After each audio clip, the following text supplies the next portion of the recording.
श्री लक्ष्मण जी के पास भेजा।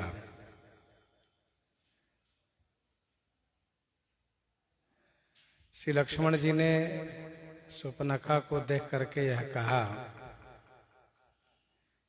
कि तुमको वही वरण करेगा जिन्होंने लज्जा को तिनके के समान तोड़ करके बहा दिया है, अर्थात जो बिल्कुल निर्लज्ज होंगे वही तुमसे ब्याहेंगे।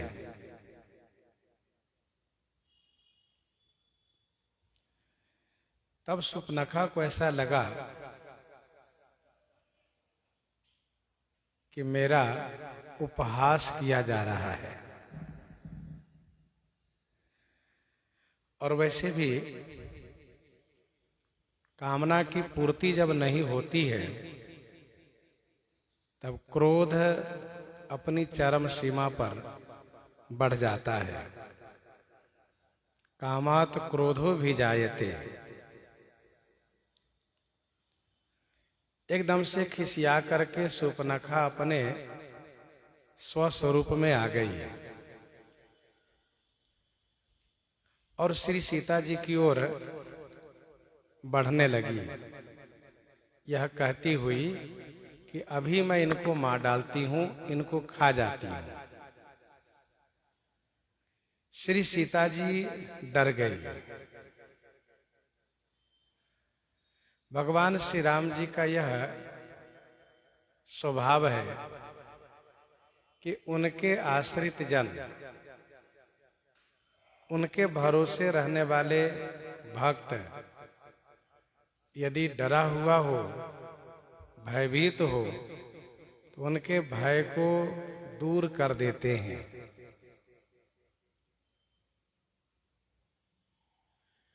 ममपन शरणागत भयहारी, यह श्री राम जी का प्रण है, उनका स्वभाव है।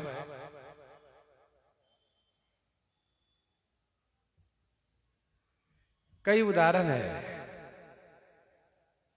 जानि सभय सुर भूमि सुनी, बचन समेत स्नेह, तो गगन गिरा गंभीर भई, हरनि शोक संदेह।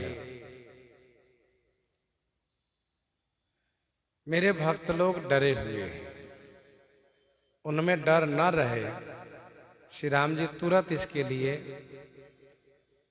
उपाय करते हैं। सभय बिलो के लोग सब जानि जानकी भीरु, सभय बिलो के लोग सब जानि जानकी भीरु, हृदय न हरस विषाद कछु बोले श्री रघुवीर।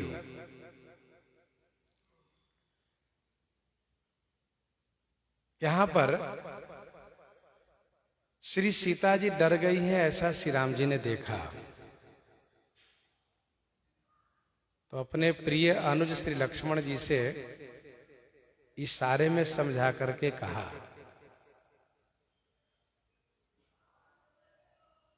श्री लक्ष्मण जी इशारे को समझते हैं।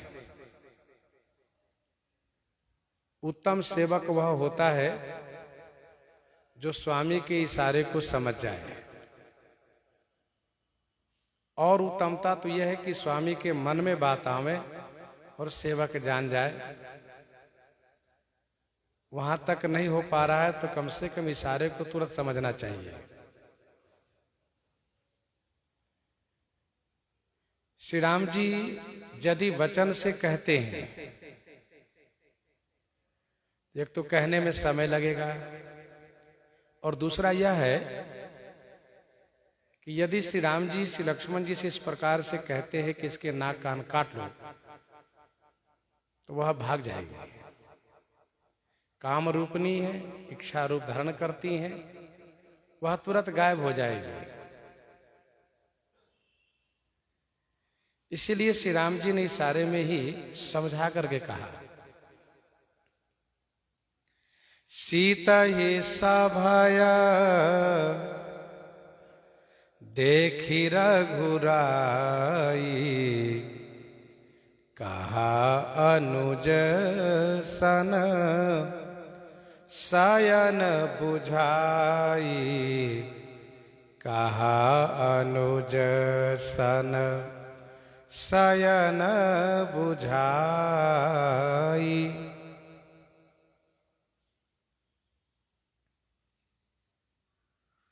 इशारे में समझा करके श्री राम जी ने क्या कहा, इस बात को गोस्वामी जी ने बरवे रामायण 28 में लिखा है।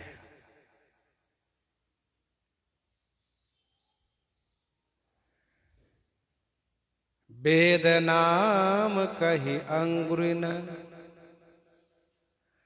वेद नाम कही अंगुरिन खंडी आकाश, जिससे कि उसको पता न चले कि दोनों भाई क्या करने वाले हैं। श्री राम जी ने वेद का नाम लिया है, वेद नाम कही। सरकार ने कहा भैया लक्ष्मण वेद 4 है। अब 4 वेद नाम कही अंगुरिन, 4 उंगली उठाए और खंडी आकाश, आकाश की ओर यूं खंडन कर दिए। पठयो सुपनखा ही लखन के पास, सुपनखा को लक्ष्मण जी के पास भेजा। वेद नाम कही अंगुरिन खंडी आकाश, वेद नाम कह करके अंगुलियों से आकाश को खंडन किए श्री राम जी। लक्ष्मण जी महाराज इस इशारे को अच्छी तरह से समझ गए। वेद, वेद अर्थात श्रुति, और श्रुति का एक अर्थ होता है कान। श्री राम जी ने कहा कि इसके कान काट लो।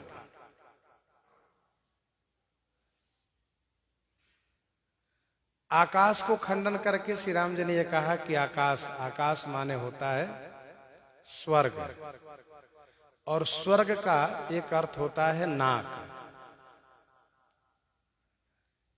नाक काट लो। श्री राम जी ने इनके नाक और कान काटने को क्यों कहा? इसका उत्तर यह है कि राक्षस लोग वेद और स्वर्ग दोनों के विरोधी हैं। जही विधि होई धर्म निर्मूला, सो सब करहि वेद प्रतिकूला। ये श्रुति विरोधी है और स्वर्ग विरोधी है। सुरपुर नित ही परावन होई। इसीलिए श्री राम जी ने कहा इनके नाक और कान दोनों काट लो।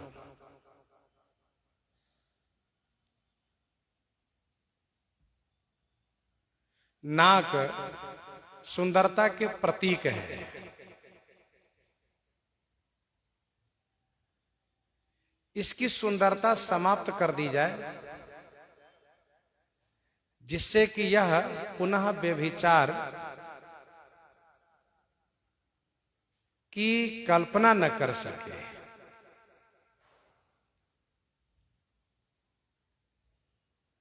कान काट लो इसका।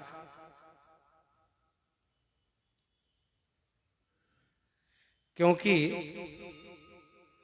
कान काट लेने के बाद स्वाभाविक है कि यह उस कान से बुरी बात सुनने के लिए कल्पना नहीं करेगी।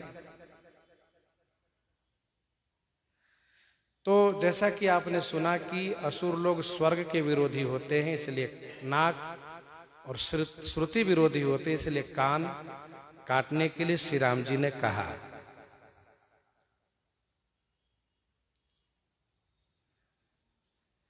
श्री लक्ष्मण जी के द्वारा यह नियम बन गया।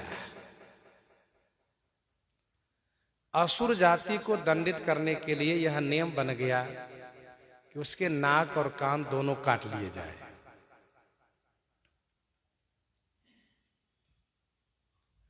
जब विभीषण जी लंका से चल करके श्री राम जी की शरण में आए, तो रावण ने शुक को भेजा। शुक प्रधान है और भी गुप्तचर है उसके साथ में, लेकिन ये सभी श्री राम जी की सेना में पकड़े गए। महाराज सुग्रीव के पास जब लाए तो सुग्रीव ने कहा कि इन सबको पहले पिटाई करो।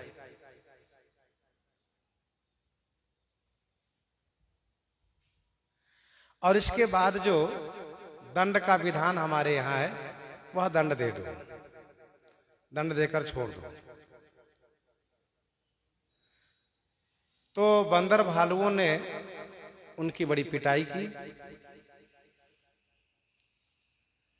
पहले तो बांध करके पूरी सेना के समूह में उसको घुमाया गया, जहां तक सेना का क्षेत्र है उन सभी जगह घुमाया गया, जिससे पता चल जाए यदि और भी कोई छुपे हुए होंगे तो पकड़े जाने पर उनकी भी ये दशा होगी। ये घुमाया गया और फिर इसके बाद बहुत पिटाई करने लगे। दीनता पूर्वक पुकारते फिर भी नहीं छोड़ते। लेकिन फिर इसके बाद ये हुआ कि उनके नाक कान काटने की तैयारी हुई। श्रवण नासिका काटई लागे, राम शपथ दीन्हे हम त्यागे। जब नाक कान काटने की बात आई तो इन्होंने श्री राम की शपथ दिला दी, इसलिए इनकी नाक कान बच गई, नहीं तो इनके भी नाक कान काट लिए गए होते।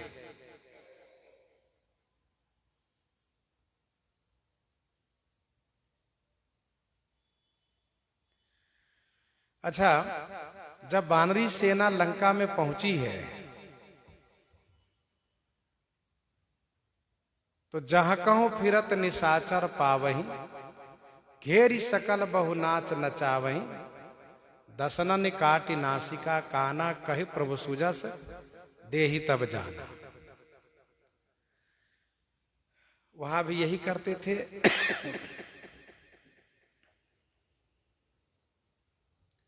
आखिरी में उसको नाक कान काटा गया जिसके नाक कान काटना संभव नहीं था। वो कौन है तो कहा कुंभकर्ण। विशाल पर्वताकार कुंभकर्ण युद्ध में आया। वैसे पहले तो बंदरों में भगदड़ मची, बंदरों में भय व्याप गया, लेकिन श्री हनुमान जी ने मोर्चा को संभाला है तो बंदरों को उत्साह हुआ है। युद्ध बड़ा भयानक हुआ है। उस युद्ध में कुंभकर्ण ने एक तरफ से सबको मूर्छित करना शुरू किया है। बड़े बड़े योद्धा थे, सबको मूर्छित कर दिया। और मूर्छित करने के बाद वानर राज सुग्रीव को कांख में दबा करके चल दिया। थोड़ी देर के बाद हनुमान जी जब मूर्छित अवस्था से जगते हैं तो खोजने लगते हैं कि महाराज कहाँ गए, महाराज सुग्रीव कहाँ हैं। तो उनको पता चला कि कुंभकर्ण के कब्जे में, कुंभकर्ण कांख में दबा कर ले जा रहा है। कुंभकर्ण ने ये सोचा था कि हम लेकर चलेंगे लंका में तो मेरे भाई रावण देख करके खुश हो जाएंगे कि जिस प्रकार से इसके भाई ने मुझे कांख में दबाया था वैसे मेरे भाई ने इसको कांख में दबा लिया। भाई के बदले भाई ने लिया, अच्छी बात है।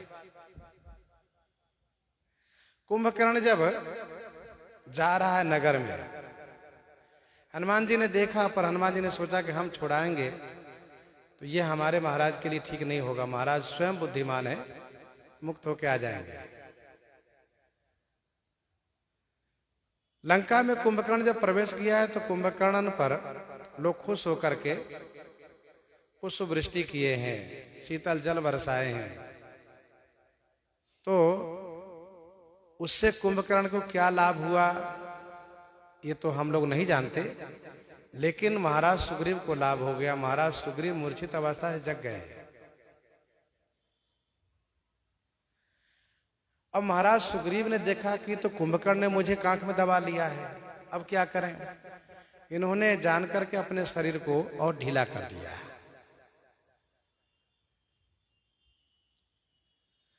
उसको लगा कुंभकर्ण को कि मर चुका है दबे दबे कांख में, इसलिए कांख ढीला किया और महाराज सुग्रीव उछल करके ऊपर चले गए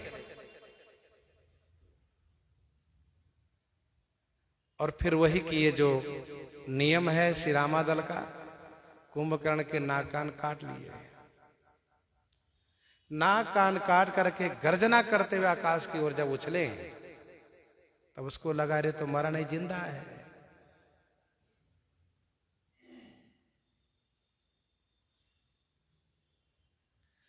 पैर पकड़ करके कुंभकर्ण ने सुग्रीव को पटक दिया नीचे।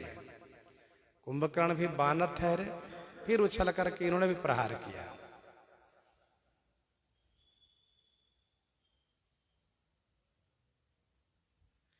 इसके बाद महाराज सुग्रीव वापस आ गए। अब कुंभकर्ण को बाद में पता चलता है, कब? जब सामने से अगल बगल से खून नीचे आ रहा है, तब उसको समझ में आया कि अरे ये तो मेरे नाक कान काट लिया इसे बानर ने। नाक कान काटे जिए जानी, फिरा क्रोध करी भई मन ग्लानि। मन में बड़ी ग्लानि हुई उसको। तब कुंभकर्ण वापस युद्ध में आया। तो कुंभकर्ण को भी नाक कान काट लिया है महाराज सुग्रीव ने।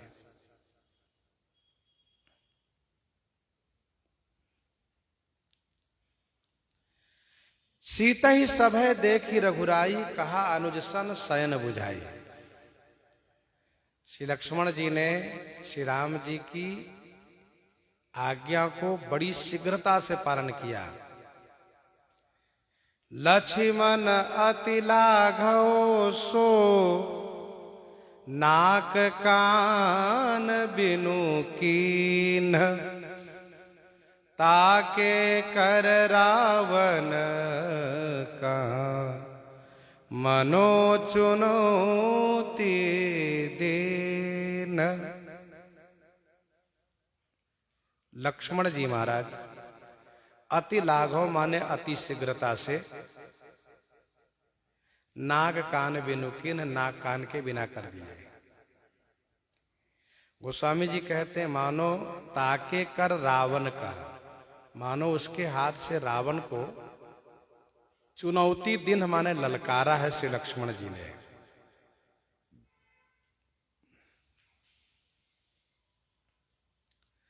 लक्ष्मण अति लाघव सो, नाक कान बिनु कीन।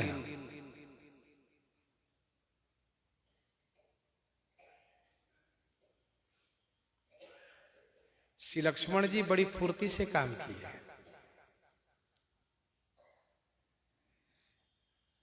लोग ये कहते हैं कि शूर्पणखा विरोध क्यों नहीं की, कैसे वह शांत खड़ी रही? इन प्रश्नों का जवाब इसी शब्द में है कि अति लाघव, अति शीघ्रता लक्ष्मण जी ने की। ऐसा नहीं कि लक्ष्मण जी उसको पकड़ करके नाक कान काटे हैं, ऐसा नहीं है।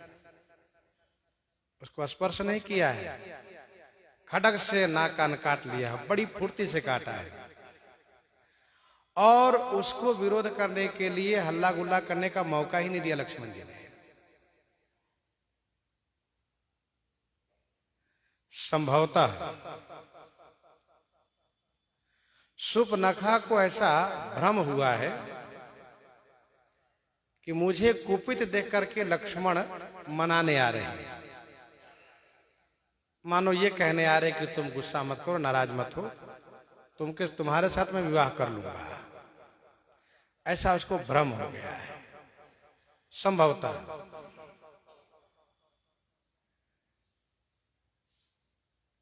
और वह व्यक्ति जिसके प्रति वह मोहित रहा हो और फिर उस पर गुस्सा किया हो, तो पहले मोह और फिर गुस्सा, तो उसके हृदय में अपेक्षा होती है कि अभी भी मेरी गुस्सा करने के बाद भी यदि ये बदल जाए तो मैं अपने गुस्सा को यहीं पर समाप्त कर दूं।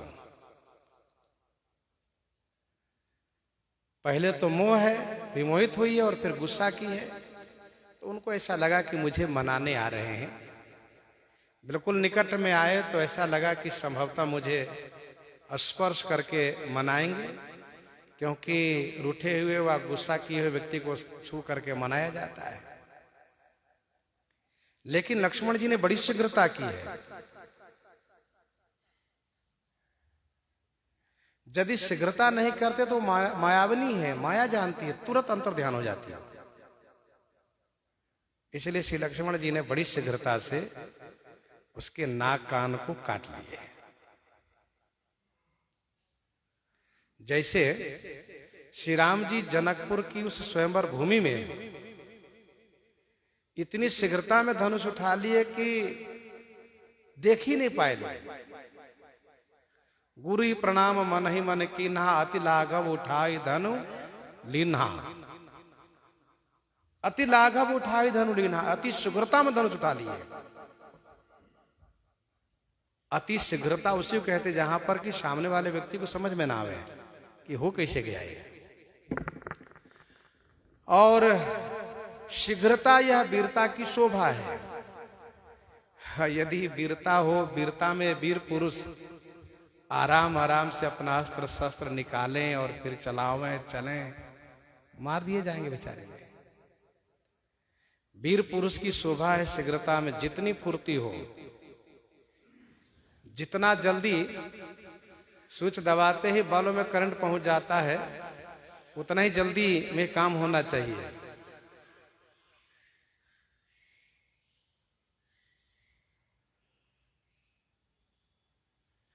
ताके कर रावण कहा मनो चुनौती दिन है। मानो उसके हाथ से श्री लक्ष्मण जी ने चुनौती दी है, ललकारा है। दूसरा अर्थ यह भी है कि श्री लक्ष्मण जी ने नाक कान काट करके मानो उसके हाथ में धर दिए, लो और जाओ, जिनके बल पर तुम्हें बड़ा अभिमान है उनको लेकर आओ, उनकी भी यही दशा करूंगा।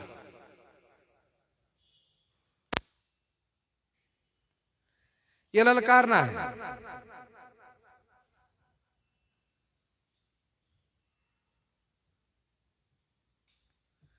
श्री अगस्त जी महाराज ने जो कहा था कि दंडक बन पुनीत प्रभु करहु, उग्र श्राप मुनिवर कर हरहु, वह हो गया। दंडक बन पावन भी हो गया और अब असुर संहार का बीज भी बो दिया गया है। सुपनखा रावण की बहन है, नागिन जैसी दुष्टा है। अब इसको नकटी बुच्ची होने का मतलब ये हुआ कि अब ये अवश्य अपने भाइयों को लेकर आएगी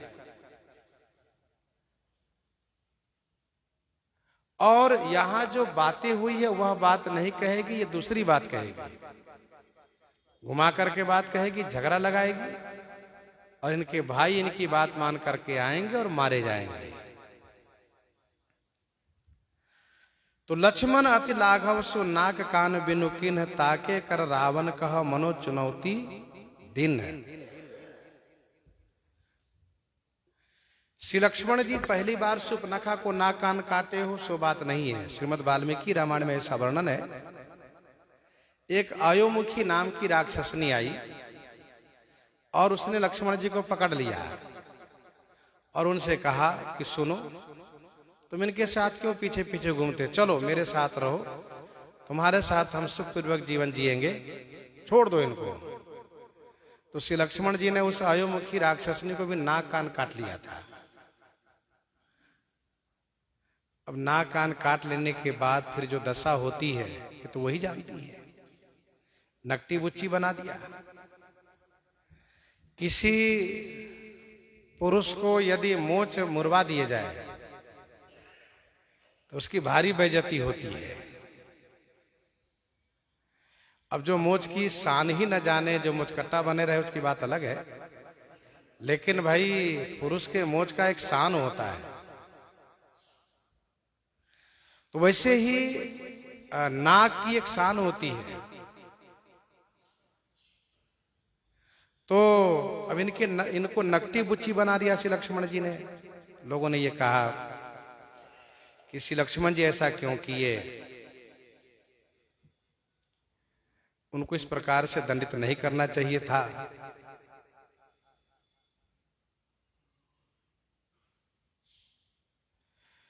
तो इसका उत्तर यह है कि श्री लक्ष्मण जी ने इन पर बड़ी कृपा की है।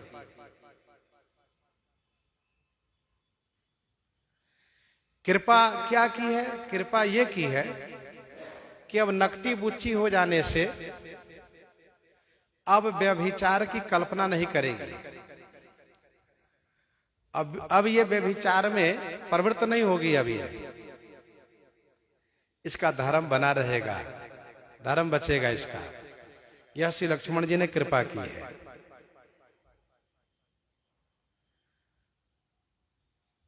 वैसे पूर्व काल का नियम रहा है, अपराधी को वह अपराध दिए जाए, अपराधी को वह दंड दिए जाए जिस दंड को पाकर के पुनः उस अपराध की कभी कल्पना भी न करे वो। अब जो स्त्री इस प्रकार से व्यभिचार में प्रवृत्त हो रही हो, उनको इस प्रकार से नकटी बुच्ची बना देना, यह मानो पूरे समाज के लिए एक भयावह दंड था। तो पहले राजा द्वारा ऐसे दंड दिए जाते थे जिस दंड के कारण प्रजाजनों में भय व्याप जाता था। आज भी लोग कहते हैं कि अपराधी को ऐसा दंड मिलना चाहिए जिस दंड से उस अपराध को करने के लिए व्यक्ति को मन में हजारों बार सोचना पड़े कि परिणाम क्या होगा। ये तो दंड श्री लक्ष्मण जी ने दिया है।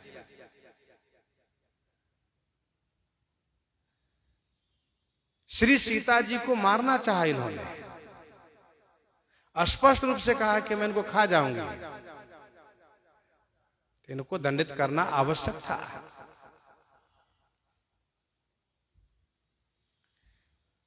वैसे श्री राम जी महाराज एक पत्नी व्रत हैं।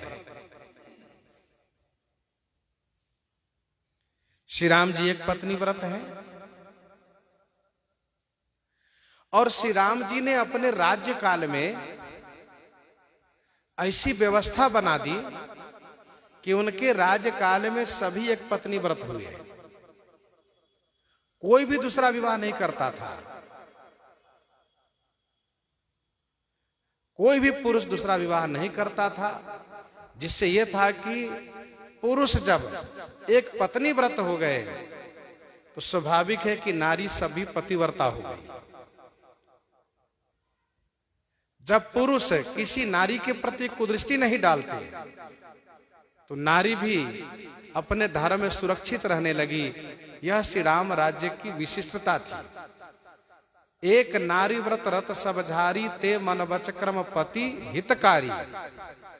एक नारी व्रत रत सब झारी, संपूर्ण राज्य में प्रजाजन एक नारी व्रत हुए श्री राम जी के राज्यकाल में।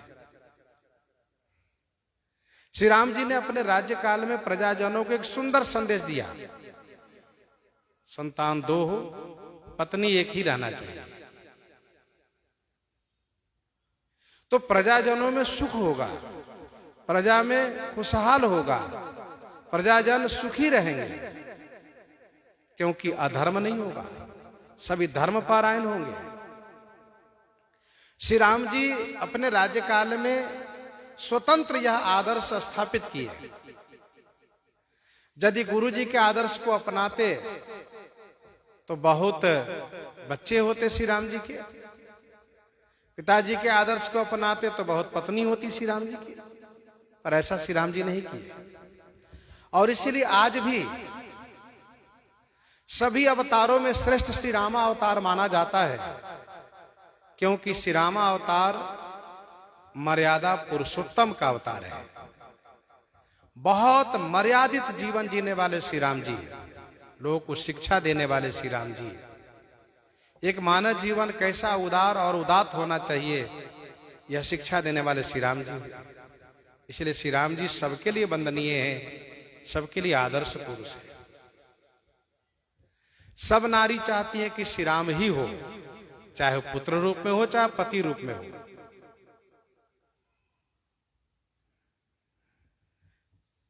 तो श्री राम जी दूसरा विवाह नहीं किए। श्री सीता जी का दोबारा वनवास होने के बाद भी श्री राम जी दूसरा विवाह नहीं किए, हजारों वर्ष तक रहे हैं श्री सीता जी के बिना। और दूसरी बात यह है कि जब यज्ञ श्री राम जी को करना हुआ तो ऋषियों ने कहा कि बिना पत्नी के यज्ञ आप कैसे करेंगे। तब श्री राम जी ने ऋषियों से कहा है कि इसके लिए कोई विधान तो होगा। तो विधान ऋषियों ने बताया है कि आपकी पत्नी की मूर्ति स्थापित हो। श्री राम जी ने स्वर्ण में श्री सीता जी की प्रतिमा प्रतिष्ठा की है और फिर यज्ञ किया है। दूसरा विवाह श्री राम जी नहीं किए। तो श्री राम जी एक पत्नी व्रत थे। सुपनखा श्री राम जी को पति बनाने आई थी, श्री राम जी से विवाह करने आई थी। केवल श्री राम जी से विवाह करने आई हुई थी तब भी कोई बात नहीं रही। ये तो दोनों पर ही थी, दोनों में से कोई विवाह कर ले। दोनों भाई में से चाहे बड़े चाहे छोटे कर ले।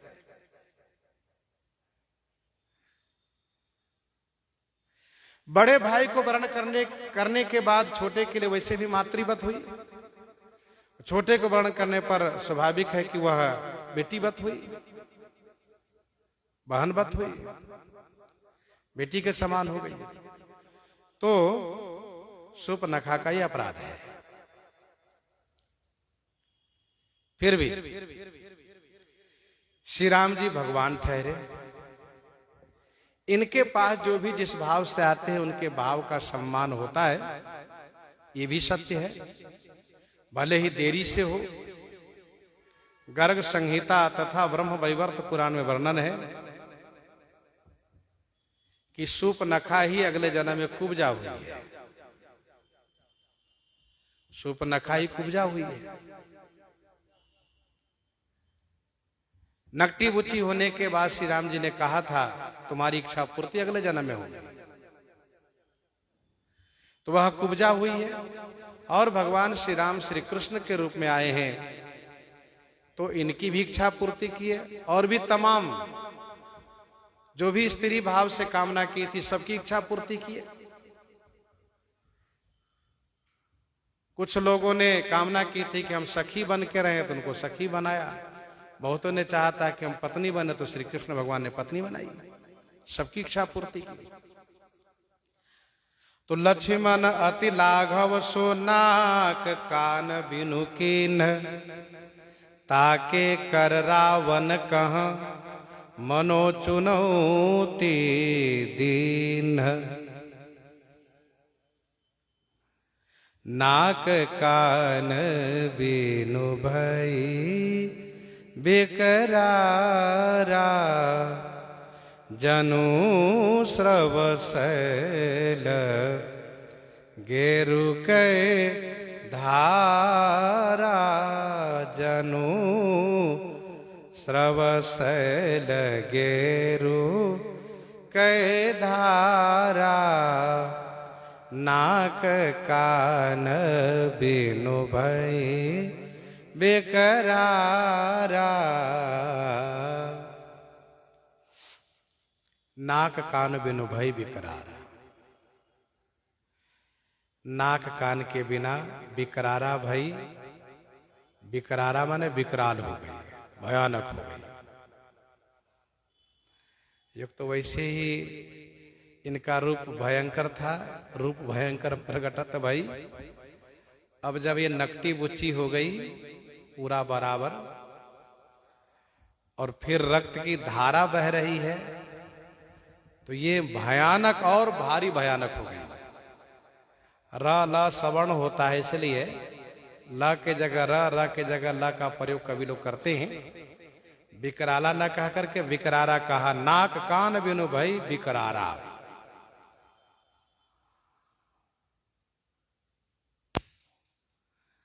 मानो साक्षात काल की मूर्ति बन गई है। जनु श्रव शैल गेरु कई धारा। जनु माने मानो, शैल अर्थात कोयले के पर्वत से, काले पर्वत से गेरु की धारा बह रही है। तीन तीन धारा बह रही है। सामने से और दाएं बाएं से।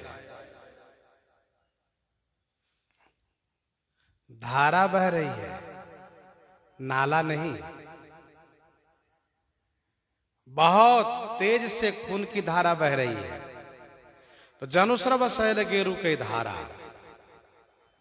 कर दूषण पही गई बिलपाता, धिग धिग तव पौरुष बल भ्राता।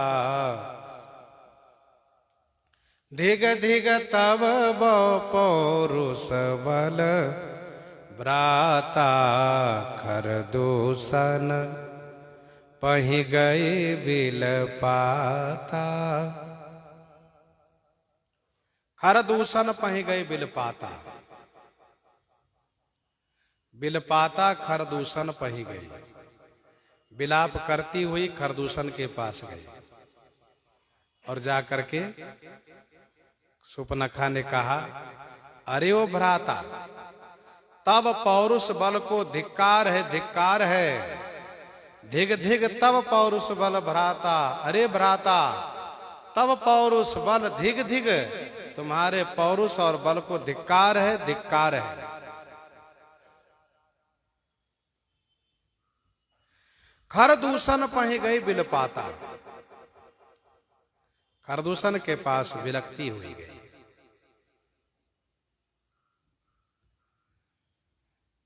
श्रीमद् वाल्मीकि आदि रामायण में तो वर्णन है कि वह जाते भूमि पर गिर गई और बड़े जोर जोर से रोने लगी। खर ने कहा, बहन, तुम्हारी ऐसी दशा किसने की है? किसको मुझसे भय नहीं है? तुम नाम बताओ, हम उनके पूरे परिवार के सहित को उजाड़ देंगे, नाश कर देंगे। तुम अधीर मत हो। इन्होंने कहा मानव जी में कि हे भ्राता, तुम्हारे पौरुष और बल को धिक्कार है, क्योंकि तो ही जियत दस्कंधर, तो ही जियत खरदूषण, मोरी की ऐसी गति हुई। तुम जैसे पराक्रमी बलशाली भाई को रहते हुए मेरी ऐसी दशा हो। ते ही पूछा सब कहे सी बुझाई, जातु धान सुनी से न बनाई। जातु धान सुनी से न बनाई। ते ही पूछा सब कहे सी बुझाई। ते ही पूछा सब कहे से बुझाई। ते ही पूछा, उसने पूछा तो सब बुझाई कहे सी। सब बात बुझाई माने समझा करके कहा। जात उधान सुनी सेन बनाई। सुनी जात उधान सेन बनाई। यह सुनकर के जात उधान माने राक्षस की सेना बना ली। ते ही पूछा सब कहे सी बुझाई। जातु धान सुनी से न बनाई।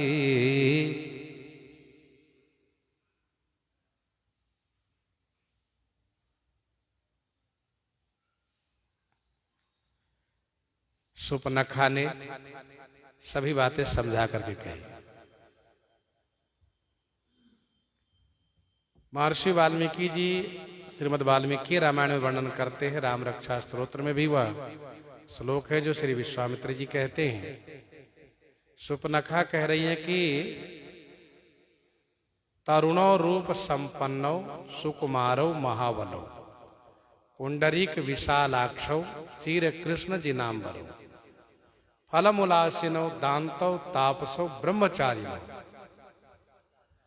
तो फटकार लगाया, डांटा खरदूषण ने कि परिचय दे रही हो तुम, कि बड़ाई कर रही हो, प्रशंसा कर रही हो, कि महिमा बखान कर रही हो, तब कहती है पुत्रौ दशरथस्य तौ भ्रातरौ राम लक्ष्मण। ये अयोध्या नरेश श्री दशरथ जी के बेटा है, नाम है उनका राम लक्ष्मण। दोनों वनवास कर रहे हैं, वन में आए हैं, पंचवटी में रह रहे हैं। जो लक्ष्मण नाम के कुमार है उसने मेरी ऐसी दशा की है, मेरा नाक और कान दोनों काट लिया है।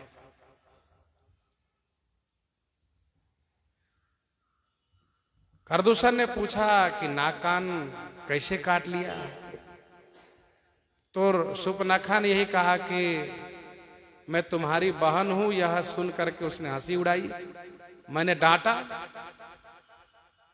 डांटा कि मेरे भैया खरदूषण तीसरा है, मैं उनकी बहन हूं सुपनखा, तुम मेरे साथ मजाक करते हो।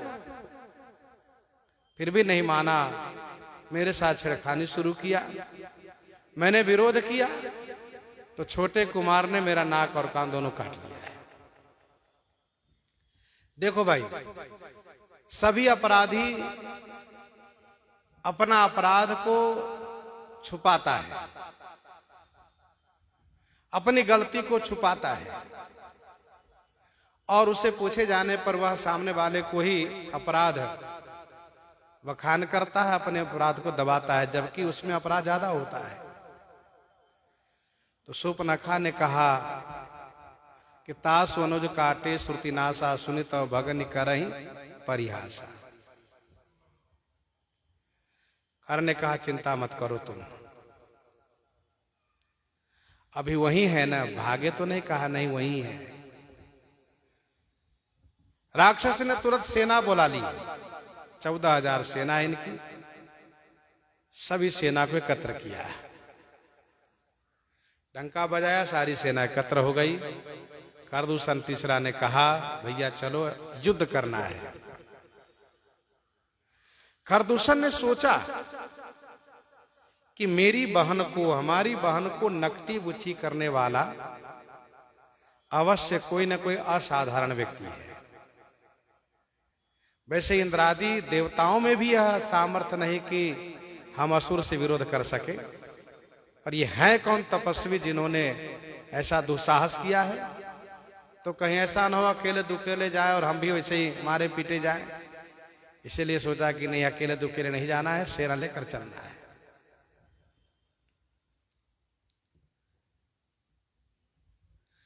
धाये निशिचर निकर बरो था, जनु सपक्षक जलगिरि जूथा, जनु सपक्ष कजलगिरि जूथा, धाये निशिचर निकर बरूथा। निशिचर निकर बरूथा धाये। निशिचर निकर माने राक्षस समूह के, बरूथा माने झुंड के झुंड, धाय माने दौड़े। गोस्वामी जी कहते हैं जनु सपक्ष कजलगिरि जूथा। जनु माने मानो, कजलगिरि जूथा सपक्ष है, मानो कोयले के पर्वत के जूथा माने समूह, ये सपक्ष माने पंख युक्त है।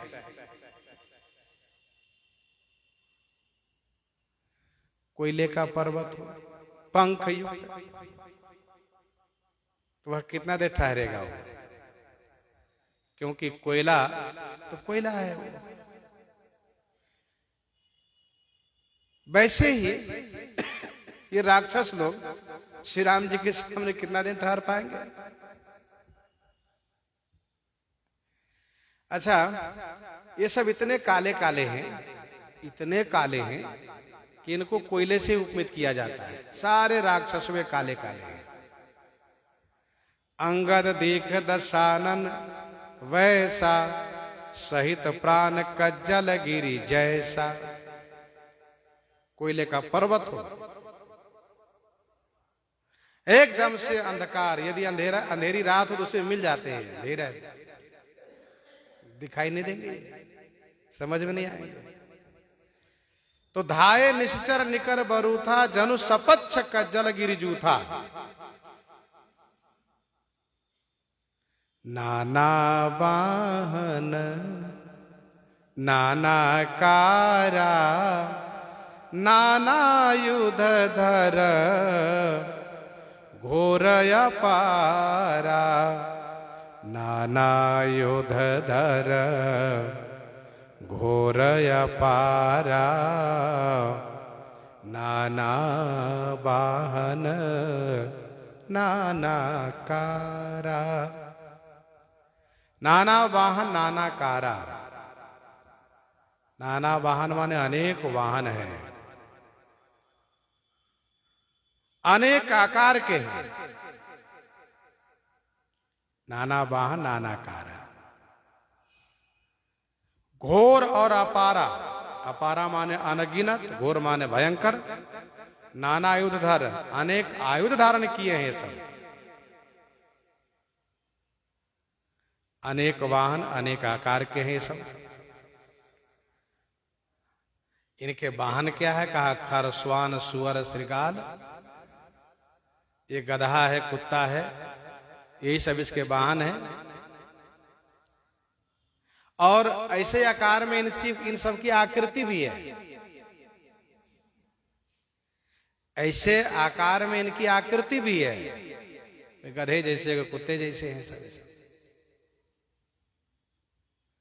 कोई सियार जैसे है, गीदड़ जैसे है। अनेक हथियार, अनंत और भयंकर हथियार लिए हुए। तोमर मुदगर परशु प्रचंडा, शूल कृपान परिग गिरिखंडा। तोमर मुदगर परशु प्रचंडा, शूल कृपान परिग गिरिखंडा। ये लिए हुए हैं। सूपनखा आगे कर लीनी, अशुभ रूप श्रुति नासाहिनी। अशुभ रूप श्रुति नासाहिनी।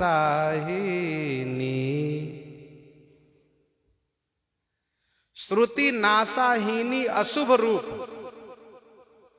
श्रुति नासाहिनी, श्रुति माने कान और नासा माने नाक से रहित, अशुभ रूप। सुपनखा को खरदूषण तीसरा ने आगे कर लिया है। चल बहन तू आगे दिखा कहाँ है वे।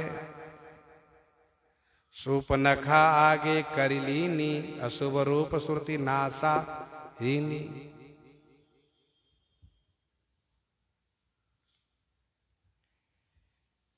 एक खल था, बहुत बड़ा दुष्ट था वो।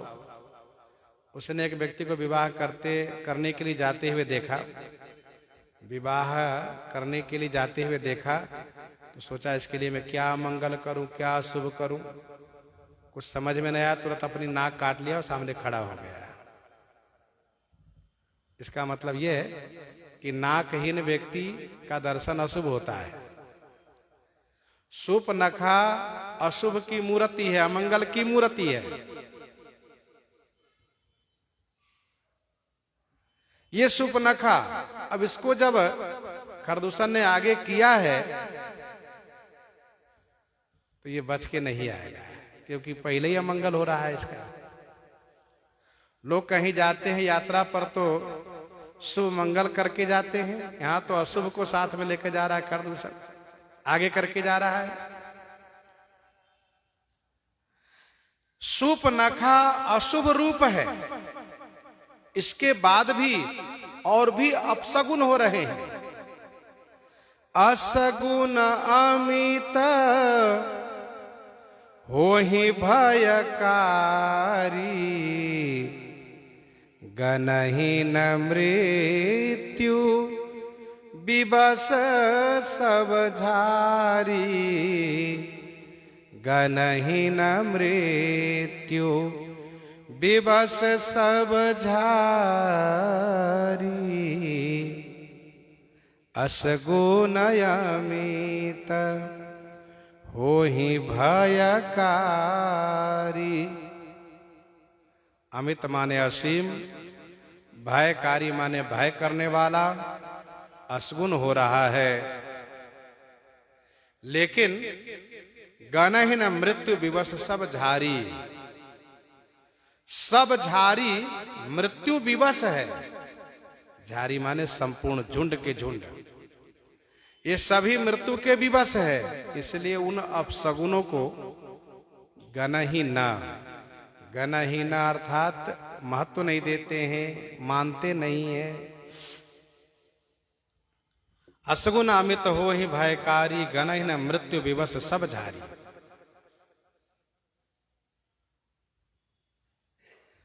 असगुन अमित हो ही ते काला, गणहीन भुजबल गर्भ विशाला। तो ये अपने अहंकार के कारण असगुनों को महत्व नहीं देते। खर ने कहा ये सगुन असगुन होते रहते, इसका परवाह मत करो, चलो। विनाश काले विपरीत बुद्धि, मरण काल मति विधिमति हरिलीनी। ये सभी मृत्यु के विवश है। इसलिए असगुणों को महत्व नहीं देते, नहीं मानते।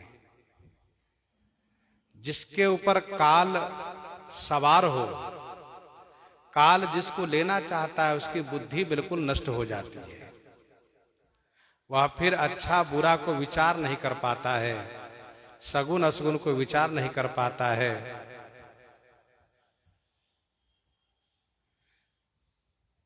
अचानक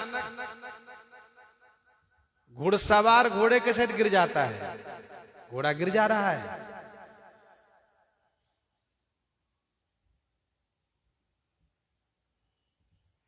हाथी घोड़े साथ छोड़ करके चिघाड़ते हुए भागते हैं। गीदड़ है, गधा है, कुत्ता है, ये सब बोल रहे हैं।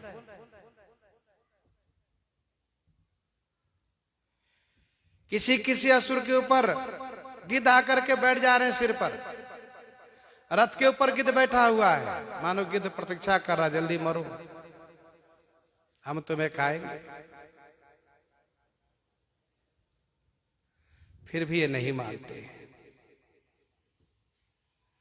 अति गर्व गणहीन सगुन असगुन स्रवहि आयुध, हाथ ते बटगी रथ, रथ ते बाजी गज, चिकरहि भाजत साथ ते।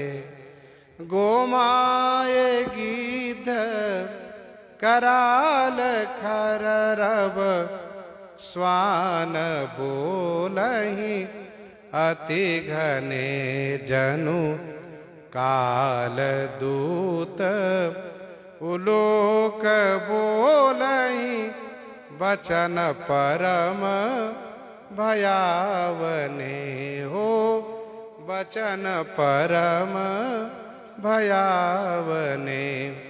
ताहि की संपत्ति सगुन सुबह सपने मन विश्राम, भूत द्रोह रत मोह बस, राम विमुख रत काम।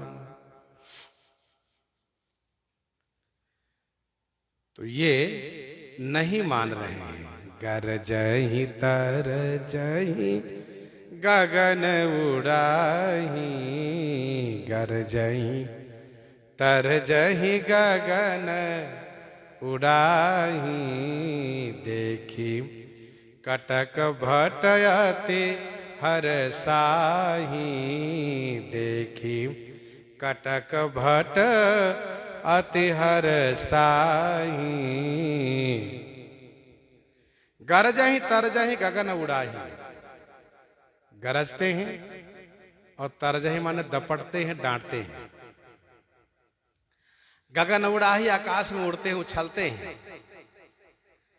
तो कटक को देख करके भट्ट माने जो योद्धा है सेनापति, वे अति हर्षाही माने बड़े प्रसन्न होते। वाह, बहुत खूब। गरजहि तरजहि गगन उड़ाही, देख कटक भट्ट अति हर्षाही। पहले तो गरजते हैं, जिसकी आवाज कम होती है उससे कहते हैं क्यों जी डर रहे हो? तुम्हारी आवाज से तो ऐसा लगता है कि तुम डर रहे हो। अरे नहीं नहीं, हम क्यों डरने वाले हैं। कहा तुम्हारी आवाज कांप क्यों रही है, धीमी क्यों है? अरे सर्वस खाई भोग करी नाना, समर भूमि भय वल्लभ प्राणा। खूब खाए पिए मौज किए, आज जब युद्ध का समय आया तुम्हें प्राण प्रिय लग रहे हैं। जब इन्होंने ललकारा डांटा, उसने कहा ऐसा नहीं है मित्र, अभी तुम्हें दिखाऊंगा। और फिर वह उछलता है आकाश में। कहा देखो मैं इसी प्रकार से उछल करके कूद करके मारूंगा। तो गरजहि तरजहि गगन उड़ाही, देख कटक भट्ट अति हर्षाही। कटक भट्ट अर्थात सेना को देख करके भट्ट माने योद्धा प्रसन्न हो रहे हैं, क्योंकि सूर सकल रन रुचैरारी। ये सभी योद्धा हैं, सबको युद्ध प्रिय लग रहा है। को कह जियत धरहु दो भाई, धरि मारहु तिये लेहु छुड़ाई। को कह जियत, किसी ने कहा सुनो, दो भाई जियत धरहु, दोनों भाई को जीते जी पकड़ लो, एकदम से मार मत देना, धीरे धीरे तड़पा करके हम उसे मारेंगे। इसलिए किसी ने कहा दोनों भाई को जिंदे पकड़ लो और धरी मारहु, पकड़ करके मारो, और तिये लेहु छोड़ाई, उनकी स्त्री को छीन लो। यह असुरों, इन असुर सैनिकों का उत्साह है। गोस्वामी जी कहते हैं धूरी पूरी नभ मंडल रहा, राम बुलाई अनुज सन कहा। राम बुलाई अनुज सन कहा, धूरी पूरी नभ मंडल रहा। धूरी पूरी नभ मंडल रहा, नभ मंडल धूरी पूरी रहा। नभ मंडल माने आकाश मंडल धूल से परिपूर्ण हो गया, आकाश में धूल भर गई। श्री राम जी जान रहे हैं, राम बोलाई अनुज सन कहा। श्री राम जी ने श्री लक्ष्मण जी को बुला करके उनसे कहा, लक्ष्मण जी महाराज बहुत दूर भी नहीं है जहां से कि सुन न सके, बिल्कुल पास में भी नहीं है, इसलिए बुलाए। जैसे आवाज श्री राम जी ने लगाई, श्री लक्ष्मण जी पास में आ गए। श्री राम जी ने देखा कि आकाश मंडल धूल से कैसे भर गया। अच्छा, तो ये शूर्पणखा अपने खरदूषण भाई को लेकर के आ रही है। उनके भाई आ रहे हैं बदला लेने के लिए। श्री राम जी ने पूर्व से ही तैयारी कर ली। अनुज को बुलाया और उनसे कहा, लई जानकी ही जाहु गिरी कंदर, आवानी सिचर कटक भयंकर। लई जानकी ही जाहु गिरी कंदर। लई जानकी ही जाहु गिरी कंदर, आवा निशिचर कटक भयंकर। जानकी ही लई गिरी कंदर जाओ। श्री जानकी जी को लेकर के गिरी कंदर माने पर्वत की कंदरा में जाइए, क्योंकि भयंकर निश्चर कटक आवा। भयंकर निश्चर कटक माने राक्षसी सेना आ रही है।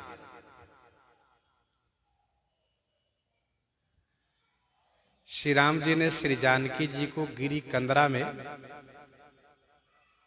लक्ष्मण जी के साथ भेजा है। श्री लक्ष्मण जी से कहा है कि श्री जानकी जी को लेकर के गिरी कंदरा में जाइए। ऐसा क्यों? इसका उत्तर यह है कि श्री किशोरी जी का बहुत कोमल चित्त है, दयालु हृदय है। कहीं ऐसा न हो कि इनके हृदय में दया आ जाए और कह दे कि स्वामी छोड़ दीजिए, मत मारिए। जैसे निश्चरों के संहार की प्रतिज्ञा श्री राम जी ने की, तो किशोरी जी ने इस पर विरोध किया कि ये ठीक नहीं है। तो इससे कहीं ऐसा न हो कि इनको मारते वक्त दया आ जाए इनके हृदय में। श्री किशोरी जी को अकेली गिरी कंदरा में नहीं रहने के लिए भेजा। श्री लक्ष्मण जी को सुरक्षा में रखा, क्योंकि राक्षस लोग मायावी होते हैं, कोई न कोई राक्षस पहुंच जाए तो, इसलिए श्री लक्ष्मण जी को साथ में रखा। दूसरा भाव यह है कि लक्ष्मण जी को भी यहां रखना श्री राम जी ने उचित नहीं समझा, क्योंकि सुपनखा को नकटी बुच्ची बनाया है श्री लक्ष्मण जी ने। सुपनखा कहेगी यही है मेरा शत्रु, इन्होंने नाक कान काटा है, तो राक्षस लोग इनके ऊपर टूट पड़ेंगे और राक्षसों का अंत श्री लक्ष्मण जी के द्वारा नहीं होना, मेरे हाथ से होना है। यहां पर श्री लक्ष्मण जी का कोई कार्य नहीं है। असुरों का संहार हम खुद करेंगे, क्योंकि वे अस्त्र शस्त्र से मारे नहीं जाएंगे, वे तो युक्ति से मारे जाएंगे।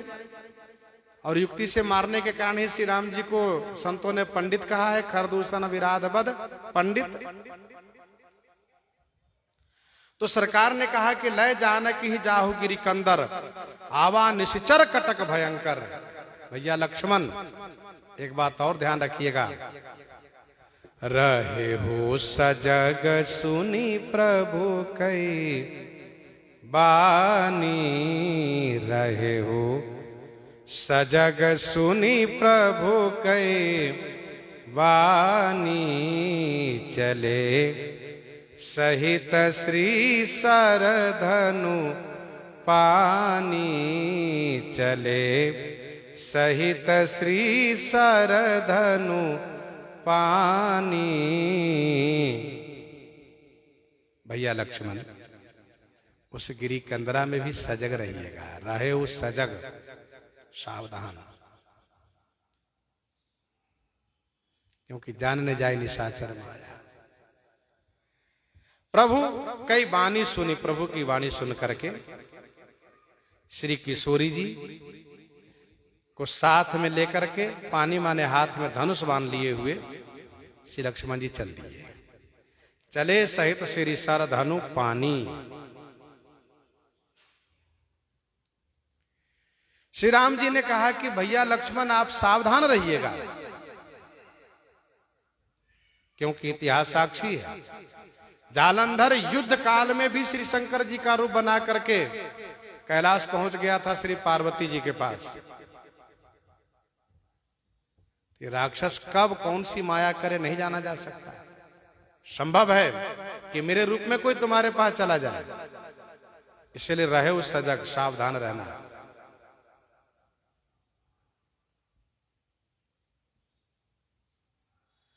चले सहित श्री सरधनु पानी।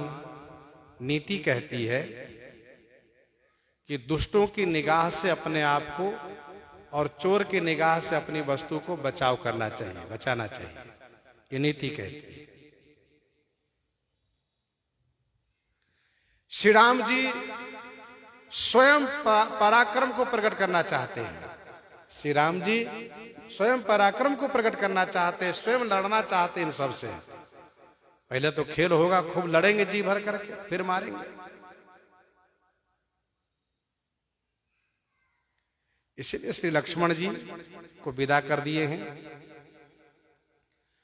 श्री लक्ष्मण जी ने इस संदर्भ में कुछ भी नहीं कहा, क्योंकि उनका ये मानना है कि स्वामी की आज्ञा को हमें स्वीकार करना चाहिए। आज्ञा समन सुसाहिब सेवा, तुरंत चल दिए। गोस्वामी जी कहते हैं, देखी राम रिपुदल चलियावा, बिहसी कठिन कोदंड चढ़ावा, बिहसी कठिन कोदंड चढ़ावा, देखी राम रिपुदल चलियावा। श्री राम जी ने देखा, रिपुदल माने शत्रु का दल चल करके आ गया है। तो बिहासी माने पहले हंसे, और हंसने के साथ साथ कठिन कोदंड चढ़ावा। कठिन कोदंड माने धनुष पर प्रतंचा चढ़ा लिए, डोरी चढ़ा लिए। पहले श्री राम जी ने धूल को देखा, धूल पूरी नवमंडल रहा। अब श्री राम जी ने सेना की ध्वजा पताका को देखा। देख राम रिपुदल चली आवा। श्री राम जी को उत्साह हुआ, श्री राम जी को खुशी हुई, श्री राम जी को बड़ी प्रसन्नता हुई। क्यों? कि मेरी प्रतिज्ञा की पूर्ति का श्री गणेश शुरू हो रहा है, श्री गणेश हो रहा है। बड़ी संख्या में आज राक्षसों को हम मारेंगे। और क्षत्रिय के लिए युद्ध उत्सव स्वरूप माना जाता है। इसलिए श्री राम जी प्रसन्नता के साथ धनुष पर डोरी चढ़ाए हैं, क्योंकि छत्री तनुधरि समर सकाना, कुल कलंक ते ही पामर आना। श्री राम जी को हंसी क्यों आई? इसलिए ये लोग हमें मारने आ रहे हैं, ये लोग हमें मारने आ रहे हैं, और सब मारे जाएंगे। जिमि अरुणो पर निकर निहारी, जिमि अरुणो पर निकर निहारी, धावै सटखग मांस आहारी, चोंच भंग दुख तिन्हि न सूझा, तिम धाये मनुजाद अबूझा। इसलिए श्री राम जी बिहसी कठिन कोदंड चढ़ावा। श्री राम जी पूरी तैयारी के साथ खड़े हैं। प्रसंग को यहीं पर हम लोग हृदयंगम करते हैं। आइए श्रवण करते हैं श्री राम के प्रश्न से।